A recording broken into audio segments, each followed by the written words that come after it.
क्या आप भी चाहते हैं कि लोग आपको ध्यान से सुनें? क्या आप भी बार बार सोचते हैं कि काश मैं बेहतर बोल पाता तो बहुत कुछ बदल सकता था? क्या आपको भी लोगों से बात करने में हिचकिचाहट होती है? या फिर जब आप बोलते हैं तो सामने वाला सुनता तो है लेकिन समझता नहीं? अगर इन सवालों का जवाब हाँ है तो ये वीडियो आपकी जिंदगी बदल सकता है। कम्युनिकेशन स्किल्स सेबेस्टियन क्लार्क द्वारा एक ऐसी किताब है जो सिखाती है कैसे आप हर बातचीत को असरदार बना सकते हैं, कैसे लोगों से कनेक्शन बना सकते हैं और कैसे अपने शब्दों से दूसरों के दिलों में जगह बना सकते हैं।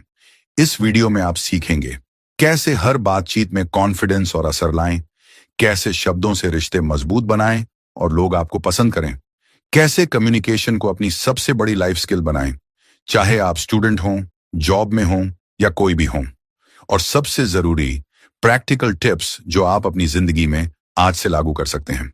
तो चलिए शुरुआत करते हैं खुद को ऐसा बना लेने की कि हर कोई आपकी बात सुनना चाहे। Chapter 1, the silent killer, poor communication habits. Communication सिर्फ बोलना नहीं होता, यह एक पूरा इमोशनल और साइकोलॉजिकल प्रोसेस होता है। जब आप किसी से बात करते हैं तो आपके वर्ड्स, टोन, बॉडी लैंग्वेज और इंटेंशन सब कुछ मिलकर उस व्यक्ति पर असर डालते हैं। लेकिन दिक्कत यहां से शुरू होती है जब हमारी कम्युनिकेशन में कुछ सडल, छोटी छोटी गलत आदतें शामिल हो जाती हैं, जैसे जल्दी जल्दी बोलना ताकि सामने वाला कुछ बोल ही ना पाए, किसी की बात को बीच में काट देना, केवल खुद की बातें शेयर करना लेकिन सामने वाले की फीलिंग्स को इग्नोर करना, या बात करते वक्त फोन स्क्रॉल करना, मतलब अटेंशन कहीं और। ये सब हैबिट्स धीरे धीरे आपके रिश्तों को जहर की तरह नुकसान पहुंचाती हैं, बिना किसी शोर के। इसीलिए इसे कहते हैं द साइलेंट किलर। क्यों ये इतना जरूरी है? अब सोचिए, आप अपने दोस्त या पार्टनर से बात कर रहे हैं और वो हर बार आपकी बात बीच में काट देते हैं, या आपको लग रहा है कि सामने वाला सुन तो रहा है लेकिन दिल से कनेक्टेड नहीं है। धीरे धीरे क्या होता है, आप उनसे इमोशनल रूप से दूर होने लगते हैं। आप ये सोचने लगते हैं कि शायद मेरी फीलिंग्स की कोई वैल्यू नहीं है। यही इमोशनल डिस्कनेक्शन फिर बहस, मिसअंडरस्टैंडिंग और बाद में रिश्ते में ठंडापन पैदा करता है। ऐसी ही प्रॉब्लम्स वर्क प्लेस में भी होती हैं, जहां पोर कम्युनिकेशन की वजह से लोग टीम से कटने लगते हैं, मैनेजर ट्रस्ट करना छोड़ देता है, प्रमोशन रुक जाती है और आप सोचते हैं कि मैंने ऐसा क्या किया।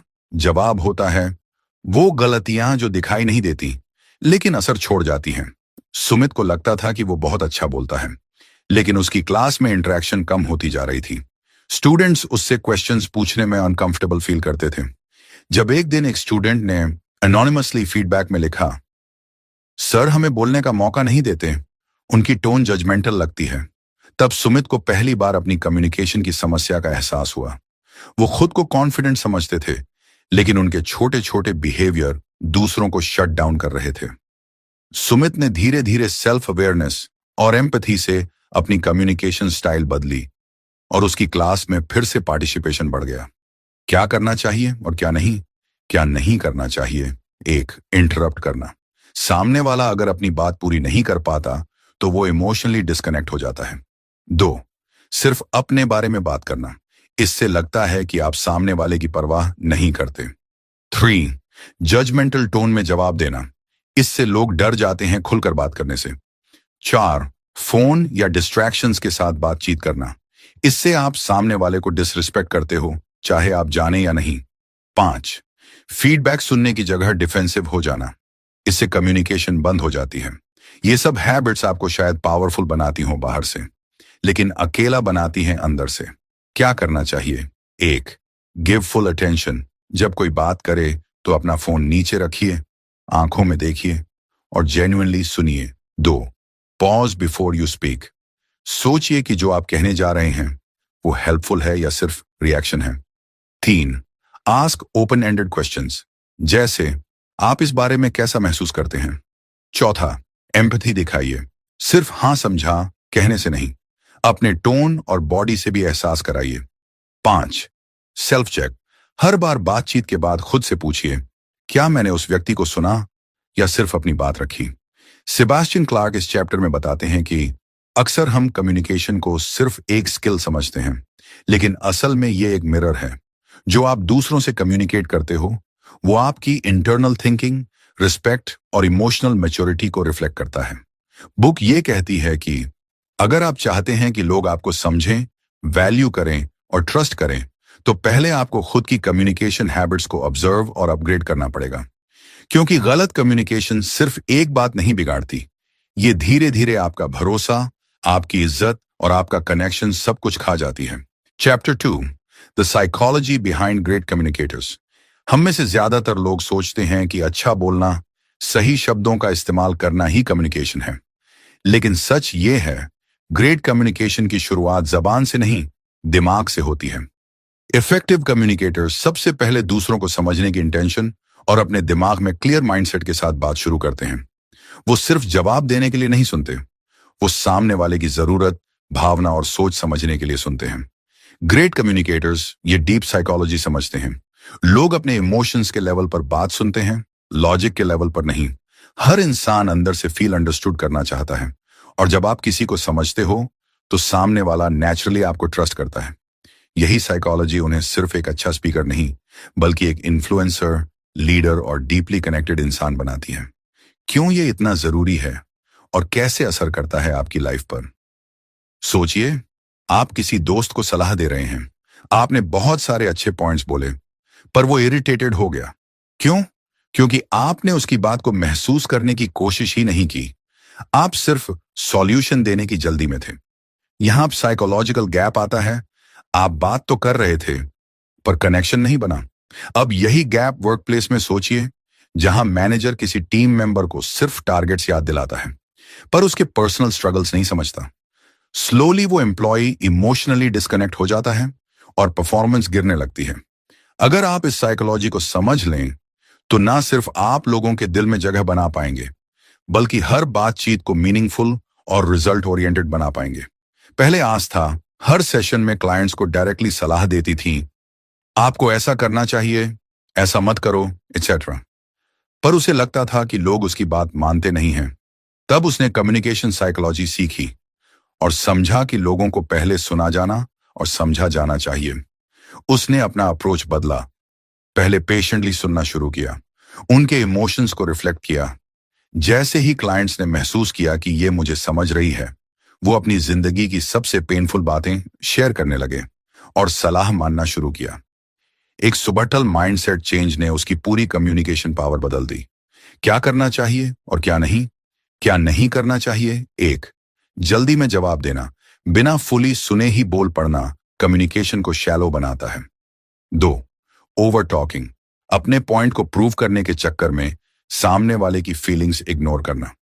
3, लैक ऑफ प्रेजेंस, बात करते वक्त माइंड कहीं और होना, सामने वाला तुरंत महसूस कर लेता है। 4, ओनली लॉजिक पर बात करना, इंसान इमोशन से ड्रिवन होता है, सिर्फ लॉजिक से नहीं। 5, अनइंटेंशनल टोन, आपकी टोन ज्यादा हार्श या अनइंटरेस्टेड हो सकती है, जो आप नोटिस भी ना करें। क्या करना चाहिए? 1, बी इमोशनली प्रेजेंट, जब कोई बात करे उस पल सिर्फ वो मैटर करे, ना आपका फोन, ना आपकी सोच। 2, फील बिफोर यू स्पीक, समझिए सामने वाला कैसा महसूस कर रहा है, फिर बात कीजिए। 3, यूज रिफ्लेक्टिव लिसनिंग, जैसे आपको ऐसा लग रहा है कि इससे सामने वाला फील करता है कि आप उसे समझते हो। 4, create safety, judgment free zone बनाएं ताकि लोग खुलकर बात कर सकें। 5, इंटेंशन सेट करें, बात शुरू करने से पहले सोचिए, मैं सामने वाले के लिए सेफ स्पेस बनाना चाहता हूं। सेबास्टियन क्लार्क बताते हैं कि ग्रेट कम्युनिकेटर्स सोचते हैं, कैसे मैं इस व्यक्ति को महसूस करा सकूं कि वो इंपॉर्टेंट है। इफेक्टिव कम्युनिकेशन की जड़ सिर्फ वर्ड्स में नहीं, बल्कि उस इनविजिबल साइकोलॉजिकल सिग्नल में होती है जो आप भेजते हो। मैं तुम्हें समझता हूं, तुम्हारी फीलिंग्स वैलिड हैं, मैं सिर्फ बोल नहीं रहा, मैं तुम्हारे साथ हूं। बुक कहती है, अगर आप इस माइंडसेट को अपना लें, तो आप सिर्फ बेहतर कम्युनिकेटर नहीं बनेंगे, बल्कि ऐसा इंसान बनेंगे जिसकी बातों का लोग इंतजार करेंगे। Chapter 3, body language, the unspoken power. Body language यानी आपकी शारीरिक भाषा, वो भाषा जो आप बिना कुछ बोले भी बोलते हैं। साइंटिफिक रिसर्च कहती है कि किसी भी कम्युनिकेशन में सिर्फ 7% असर आपके शब्दों का होता है। 93% इम्पैक्ट आता है आपके टोन और बॉडी लैंग्वेज से। मतलब आप जो कह रहे हैं, अगर आपकी बॉडी उसका साथ नहीं दे रही तो सामने वाला कंफ्यूज हो जाता है, या वर्स, वो आपको झूठा, कमजोर या फेक मान सकता है। ग्रेट कम्युनिकेटर्स अपनी बॉडी को कंट्रोल नहीं करते, वो अपनी माइंडसेट को अलाइन करते हैं, जिससे उनकी बॉडी नेचुरली कॉन्फिडेंस और कंफर्ट दिखाती है। बॉडी लैंग्वेज के 3 मुख्य तत्व होते हैं। एक, पॉस्चर, आपकी रीढ़ सीधी है या झुकी हुई। दूसरा, आंखों का संपर्क, आप सामने वाले की आंखों में देखते हैं या बार बार इधर उधर। तीसरा, हाथ और चेहरे की अभिव्यक्ति, आपके चेहरे और हाथों से क्या वाइब जा रही है। यही चीजें तय करती हैं कि लोग आपको रिस्पेक्ट देंगे, अवॉइड करेंगे या बस टॉलरेट करेंगे। क्यों ये इतना जरूरी है और कैसे असर करता है आपकी लाइफ पर?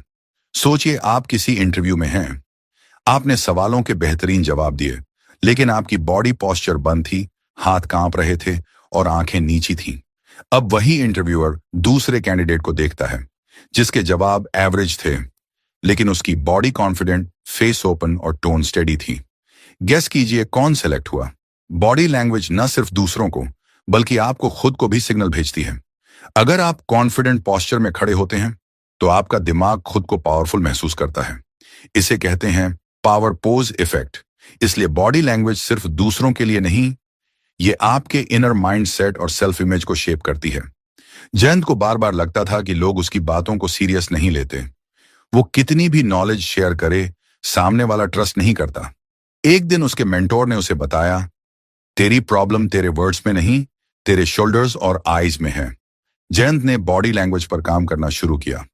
मिरर के सामने खड़ा होकर कॉन्फिडेंट पोज में प्रैक्टिस की, आई कांटेक्ट बनाए रखना सीखा, हाथों की मूवमेंट को ओपन और रिलैक्स्ड रखा। 3 हफ्ते बाद उसका एक ही फीडबैक आने लगा, अब तुम एक नेता जैसे दिखते हो। वही इंसान, वही बातें, पर अब लोग उसे सीरियस लेने लगे क्योंकि अब उसकी बॉडी भी वही कह रही थी जो उसके वर्ड्स कह रहे थे।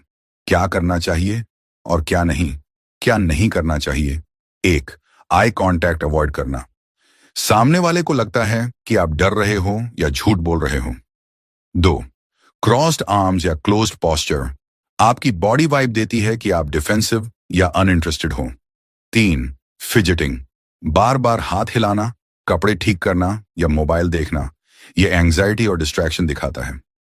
4, लो एनर्जी जेस्चर्स, हाथों की मूवमेंट ही नहीं होना, मतलब आप बोर्ड हो या कॉन्फिडेंट नहीं हो।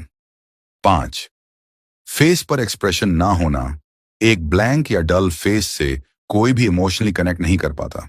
क्या करना चाहिए? वेट, स्टैंड टॉल, अपनी रीढ़ को सीधा रखें, शोल्डर्स रिलैक्स्ड लेकिन पीछे। 2, ओपन जेस्चर्स, हाथों को यूज कीजिए लेकिन नेचुरली, ऐसा लगे आप इनवाइटिंग हो, बंद नहीं। 3, कंसिस्टेंट आई कांटेक्ट, नजरें मिलाइए लेकिन घूरिए मत, हर 5 से 6 सेकंड में हल्का ब्रेक दें। 4, स्माइल जेन्युइनली, हल्की सी स्माइल से ट्रस्ट और वार्मथ पैदा होती है। 5, फेस को यूज करें, जब आप सरप्राइज हों, सैड हों, हैप्पी हों, चेहरा वो इमोशन शो करें। मिरर प्रैक्टिस करें, 5 मिनट डेली खुद को पॉजिटिव वर्ड्स बोलते हुए मिरर में देखें। सेबास्टियन क्लार्क इस चैप्टर में साफ कहते हैं, लोग सिर्फ तुम्हारे शब्द नहीं सुनते, वो तुम्हारी मौजूदगी को महसूस करते हैं। बुक बताती है कि आप चाहे जितनी कम्युनिकेशन थ्योरी सीख लें, अगर आपकी बॉडी कॉन्फ्लिक्टेड सिग्नल्स दे रही है तो लोग आपकी बातों को सीरियसली नहीं लेंगे। ऑथर के अनुसार ग्रेट कम्युनिकेटर्स अपने इनर बिलीफ को अपनी बॉडी से एक्सप्रेस करते हैं। वो फेक कॉन्फिडेंस नहीं दिखाते, वो खुद को पहले भीतर से बिल्ड करते हैं और बॉडी नेचुरली उस एनर्जी को रिफ्लेक्ट करती है। Chapter 4, how to listen like a leader. हम सभी ने कम्युनिकेशन के बारे में बहुत कुछ सुना है। अच्छा बोलना आना चाहिए, इंप्रेसिव बनो, स्मार्टली जवाब दो, लेकिन कम्युनिकेशन का सबसे गहरा, सबसे सच्चा हिस्सा बोलना नहीं, सुनना होता है। सुनना एक ऐसा हुनर है जो दिखता नहीं लेकिन महसूस जरूर होता है। जब आप किसी को पूरे दिल से सुनते हैं, बिना इंटरप्ट किए, बिना जजमेंट किए, तो सामने वाला इंसान सिर्फ सुना हुआ नहीं महसूस करता, वो समझा हुआ महसूस करता है और ये एहसास लोगों को आपसे जोड़ देता है। ये क्यों इतना जरूरी है? अब सोचिए, आप किसी से अपनी परेशानी शेयर कर रहे हैं, आप इमोशनली टूटे हुए हैं, आपको किसी की जरूरत है जो बस थोड़ी देर सुने, लेकिन सामने वाला आपको बीच में टोक कर बोलता है, तुमने ये ट्राई किया, या तुम तो हर बार ऐसा ही करते हो। ऐसा सुनकर कैसा लगेगा? बिल्कुल, फ्रस्ट्रेशन, दूरी और एक तरह की निराशा। क्यों? क्योंकि हम सबको सिर्फ सॉल्यूशन नहीं चाहिए होता, हमें चाहिए होता है एक इंसान जो हमें पूरी तरह समझे। यही पावर होती है सच्चे सुनने की। अमित की पत्नी दीपाली कई दिनों से उदास है। वो उसे देख रहा है लेकिन वो बिजी रहता है। एक दिन दीपाली बोलती है, तुम्हें मेरी फीलिंग्स की कोई परवाह नहीं। अमित चौंकता है और कहता है, अब क्या हुआ? तुम हमेशा ऐसा बोलती हो। और फिर बहस शुरू हो जाती है। लेकिन अगर अमित थोड़ी देर शांत रहता, दीपाली की बात को पूरी तरह सुनता, तो उसे पता चलता कि वो कई दिनों से अंदर से टूट रही है, लेकिन बोल नहीं पा रही थी। सुनना सिर्फ ईयर्स से नहीं होता, सुनना होता है दिल से, आंखों से, बॉडी लैंग्वेज से। क्या करना चाहिए और क्या नहीं करना चाहिए? एक, मल्टीटास्किंग करते हुए सुनना। अगर आप फोन देख रहे हैं या माइंड कहीं और है, तो सामने वाला तुरंत समझ जाएगा कि आप प्रेजेंट नहीं हो। दो, जल्दी में जवाब देना। सामने वाले की बात पूरी हुए बिना ही कुछ कहना, यह सबसे बड़ा डिसरिस्पेक्ट है। थ्री, फॉर्मूला जवाब देना, जैसे डोंट वरी या इटल बी फाइन। यह बात सुनने से ज्यादा टालने जैसे लगती है। क्या करना चाहिए? वेन, आंखों में देखकर सुनिए। आई कांटेक्ट से सामने वाले को भरोसा होता है कि आप जेन्युइनली इंटरेस्टेड हैं। दो, रिफ्लेक्टिव लिसनिंग अपनाइए। जैसे, तुम कह रहे हो कि तुम्हें अकेला महसूस हो रहा है ना? इससे सामने वाला समझता है कि आपने सिर्फ सुना नहीं, समझा भी है। थ्री, पॉज कीजिए। जवाब सोचने में जल्दी मत कीजिए। साइलेंस से डरिए मत, यह भरोसे को गहरा करता है। सेबास्टियन क्लार्क का कहना है, लीडर वही है जो बोलने से पहले सुनना जानता है और सामने वाले की जरूरत को उसके शब्दों के पीछे से समझता है। कम्युनिकेशन सिर्फ शब्दों का लेन देन नहीं है, ये इमोशंस की एक्सचेंज है। और अगर आप दूसरों की इमोशंस को सुनना सीख गए, तो आप न सिर्फ बेहतर कम्युनिकेटर बनेंगे, बल्कि बेहतर दोस्त, बेहतर पार्टनर, बेहतर इंसान भी बन जाएंगे। Chapter 5, how to speak so people listen. असरदार बोलना सिर्फ ये नहीं कि आपके पास क्या शब्द हैं, असल बात यह है कि कैसे आप उन शब्दों को पेश करते हैं। इस चैप्टर में बताया गया है कि लोग आपके शब्द नहीं सुनते, वो आपकी एनर्जी, टोन और इंटेंशन को महसूस करते हैं। मतलब, अगर आप बिना इमोशन के बोले, तो चाहे आप कितनी भी बड़ी बात कह रहे हो, उसका कोई असर नहीं पड़ेगा। लेकिन अगर वही बात आप सही टोन, पॉज, बॉडी लैंग्वेज और इमोशनल कनेक्शन के साथ कहें, तो सामने वाला सिर्फ सुनता नहीं, वो आपकी बात को महसूस करता है। क्यों ये इतना जरूरी है? दुनिया में लाखों लोग एक ही बात कहते हैं, सफलता मेहनत से मिलती है। लेकिन जब ये बात APJ अब्दुल कलाम या डॉक्टर विवेक बिंद्रा जैसे कोई पैशनेट लीडर कहते हैं, तो क्यों दिल छू जाती है? क्योंकि टोन, डिलीवरी, बॉडी लैंग्वेज और फीलिंग साथ में आती है। आज के टाइम में जहां लोग रील्स, मीम्स और नोटिफिकेशंस में उलझे हैं, वहां किसी की बात अटेंशन से सुनना बहुत रेयर है। अगर आप चाहते हैं कि लोग आपकी बात सीरियसली लें, याद रखें और फॉलो करें, तो आपको बोलने के तरीके में महारत हासिल करनी होगी। पहले इंटरव्यू में अनिकेत बहुत फैक्ट्स और अचीवमेंट्स बताता रहा, पर टोन फ्लैट थी, आई कांटेक्ट कम था और वॉइस में कॉन्फिडेंस नहीं था। Result, rejected. दूसरे इंटरव्यू में उसने पहले इंटरव्यूअर से पूछा, क्या मैं तुम्हें एक छोटी सी कहानी सुनाऊं कि कैसे मैंने अपने आखिरी साल में एक बड़े ग्रुप की समस्या को हल किया? उसने काल्म टोन में स्माइल के साथ ब्रीफली कहानी सुनाई। Result, selected. क्यों? क्योंकि उसने सिर्फ रिज्यूमे की बातें नहीं दोहराई, उसने कनेक्ट किया अपनी कहानी से, अपने अंदाज से। क्या करना चाहिए और क्या नहीं करना चाहिए? एक, फ्लैट बोलना। एक ही टोन में बोले तो आपकी बात बोर लगेगी। दो, जल्दी जल्दी बोलना, सामने वाला कैच नहीं कर पाएगा। तीन, ओवर कॉन्फिडेंस या शो ऑफ करना, सुनने वाला डिस्कनेक्ट हो जाता है। चार, आई कांटेक्ट से बचना, इससे लगता है आप अनश्योर या डर रहे हो। पांच, नेगेटिव या कंफ्यूजिंग शब्दों का प्रयोग।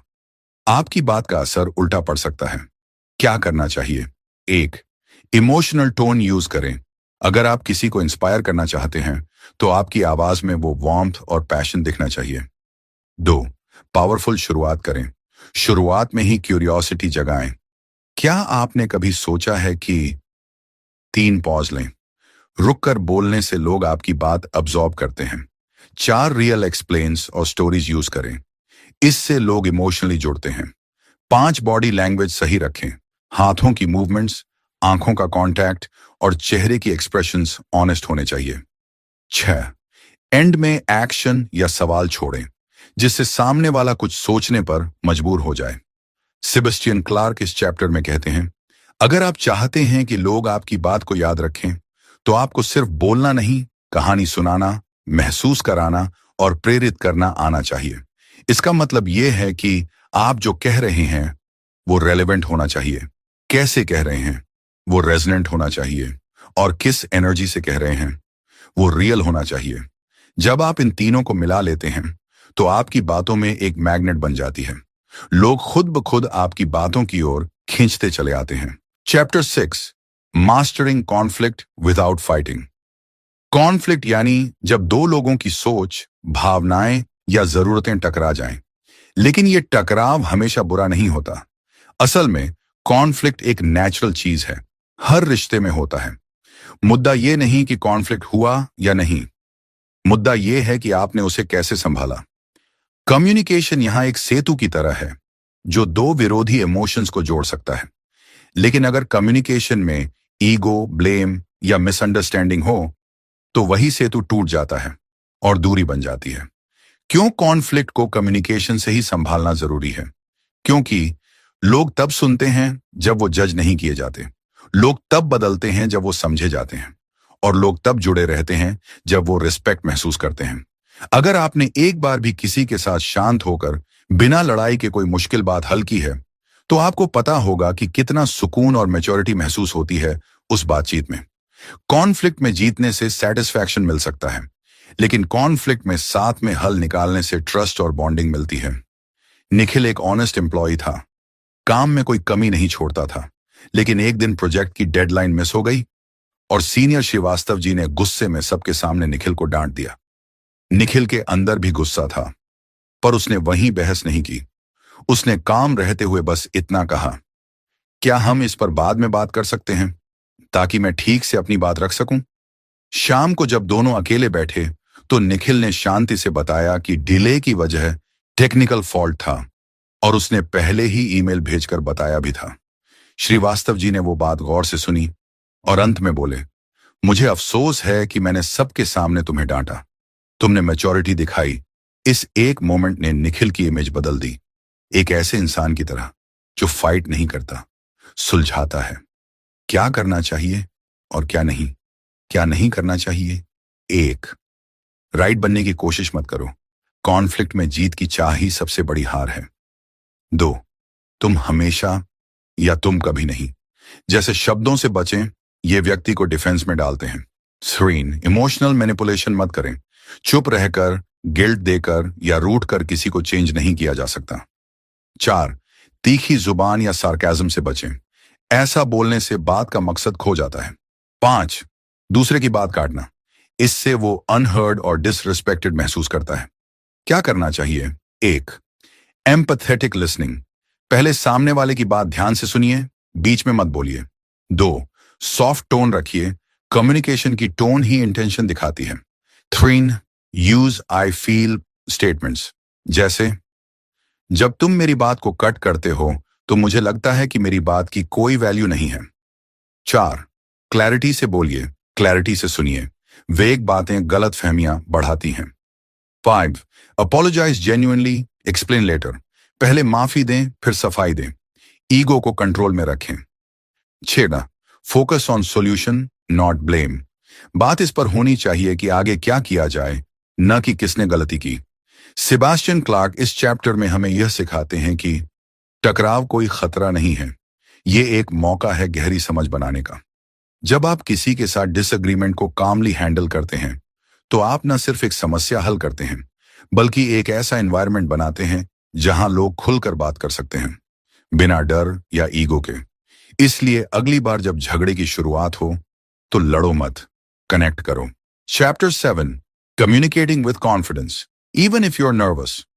हम सभी कभी ना कभी ऐसे सिचुएशंस में होते हैं जहां हमें बोलना होता है, पर दिल तेजी से धड़क रहा होता है, हाथ पसीने से भीग जाते हैं और जुबान लड़खड़ा जाती है। प्रेजेंटेशन हो, जॉब इंटरव्यू हो या किसी इंपॉर्टेंट इंसान से बात करने की बारी हो, नर्वसनेस हमें अंदर से खा जाती है। सेबास्टियन क्लार्क इस चैप्टर में समझाते हैं कि कॉन्फिडेंस कोई जन्मजात स्किल नहीं है, ये एक हैबिट है। और सबसे बड़ी बात, कॉन्फिडेंस दिखाने के लिए कॉन्फिडेंट फील करना जरूरी नहीं है।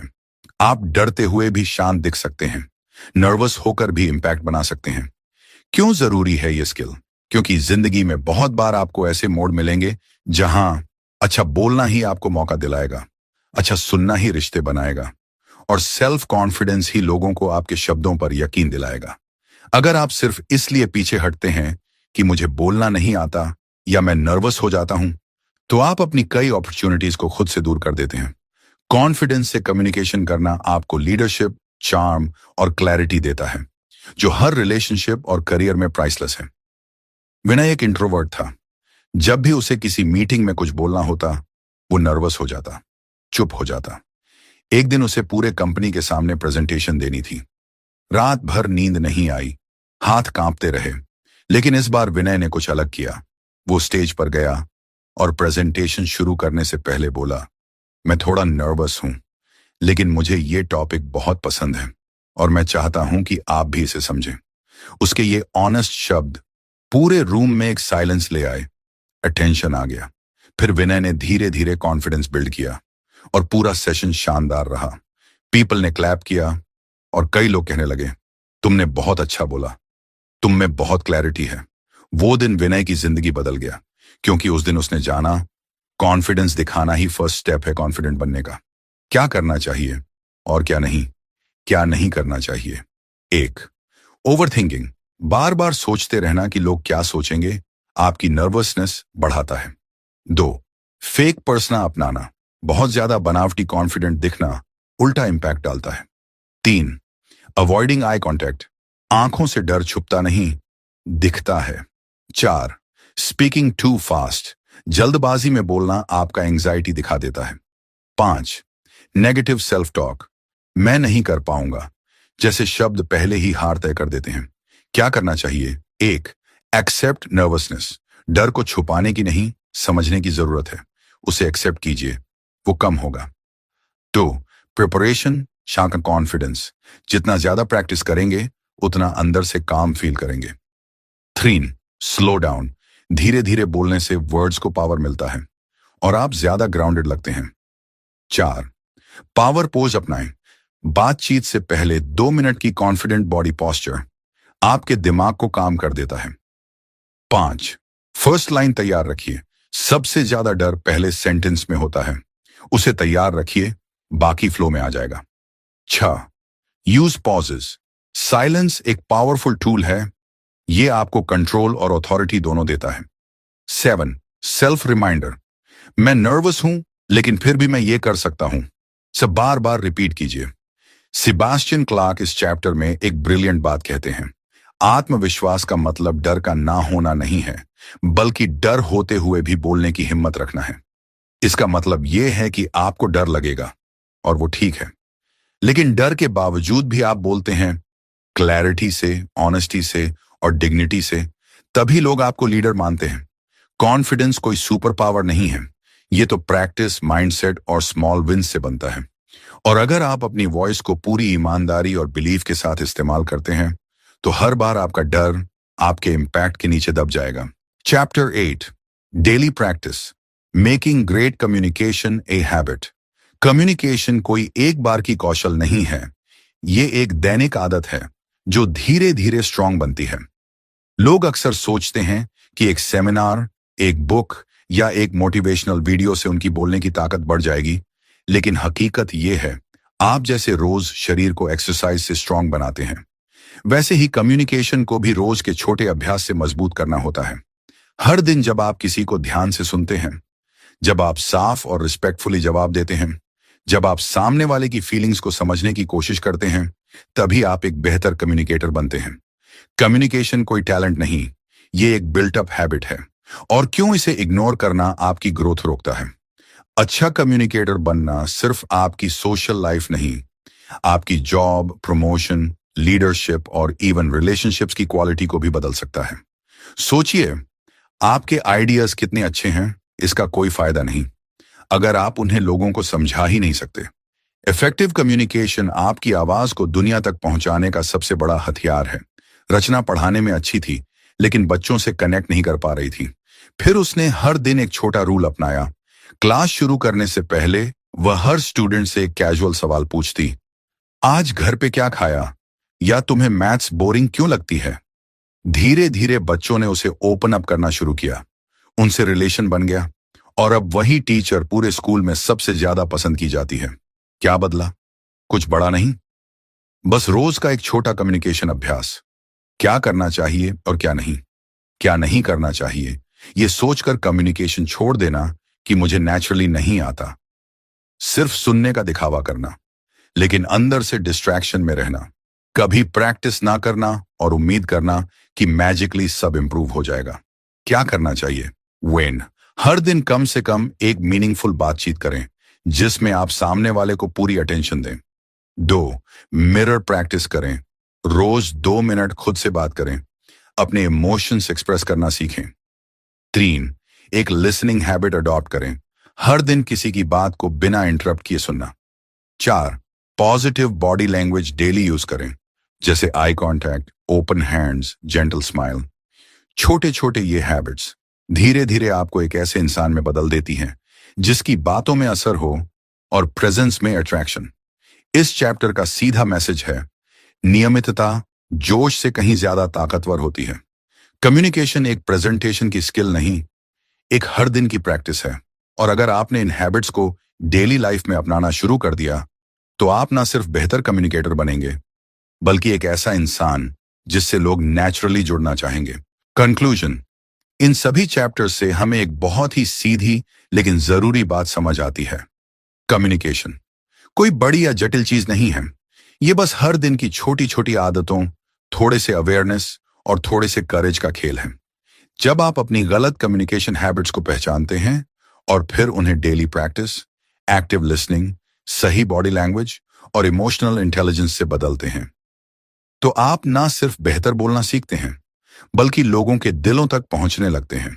कम्युनिकेशन में मास्टरी कोई बॉर्न गिफ्ट नहीं है, ये सीखा जा सकता है।